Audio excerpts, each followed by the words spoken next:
Here to discuss is Democratic strategist Theron Bond and Curtis Hill, the former Republican Attorney General from Indiana. Thank you both so much for joining. We'll start with you, Theron. President Biden's first speech since dropping out of the race and recovering from COVID. What were some of your key takeaways? I think it's what we expected. I think it was very calm and very neutral. He didn't really give us any new information, and he gave us, I guess, somewhat of a solemn goodbye. It's the first of many farewell speeches that he will give, and he said that he intends to further some of the commitments that he made to Democrats early on. He reiterated the fact that his administration looks like America, that he also fulfilled his promise of getting a Black woman on the Supreme Court. I think there's a lot left to be desired when we look towards November.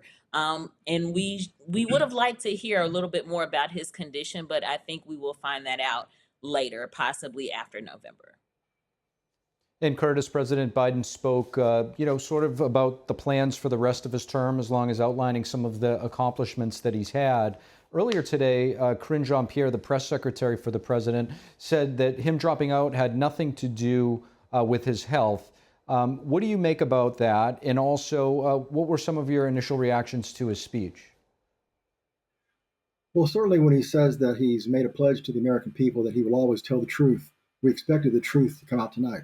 The truth about why he's stepping down, whether it's a health issue or more particularly, in my estimation, I think he's being chased out by the Democratic leadership. I think that they've made a determination that he's too feeble to secure enough votes to win, and they made a change. Just as of Saturday, he was telling the press that he was going to be campaigning this week. So something happened on Saturday evening. I'm not betting that it was a simple epiphany that he needed to step down and pass the torch. I think this man is a very proud man, a narcissist, if you will, very proud of his record. And I think he was forced out. And it would have been nice to hear the truth about what happened, whether it was forced out, whether it was health. I don't believe that it was simply a matter of, well, I'm going to pass the torch. The time for passing the torch would have been before the primary season, before 14 million people gave their vote to him, showing support. That would have been the time to make a determination that it was time for new leadership. And Theron, I want to get your thoughts with regard to the best strategy for the Democrats moving forward. President Biden, he's still in office. This is an extremely unique situation that we see right here with him dropping out of the race. Does he become a liability for the Democrats still? Because obviously that is sort of why we're in this situation anyway, because he was seen as a liability in some sense based on polling and his performance at the debate. What do you make of his standing in the party right now? I don't think he becomes a liability. I think he's been in elected leadership for nearly 50 plus years. He has a long record of service. President is the pinnacle of that service. He's only served one term.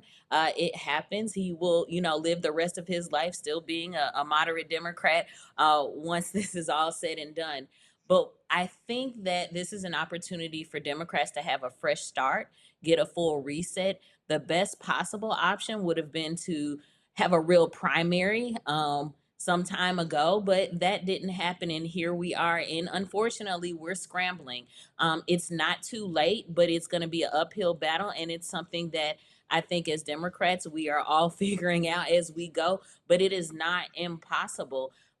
We could still have an open convention. It's not likely. It does seem like Vice President Kamala Harris is now going to be at the top of our ticket, and we've got to just really hope that she picks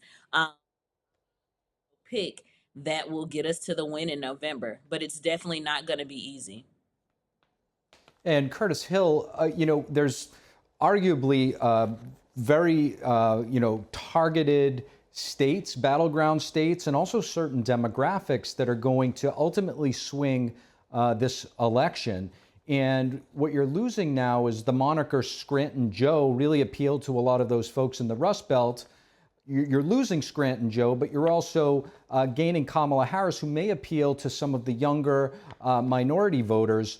Do you see this as a net win or a net loss for the Democrats when it comes to some of those key areas to win the election?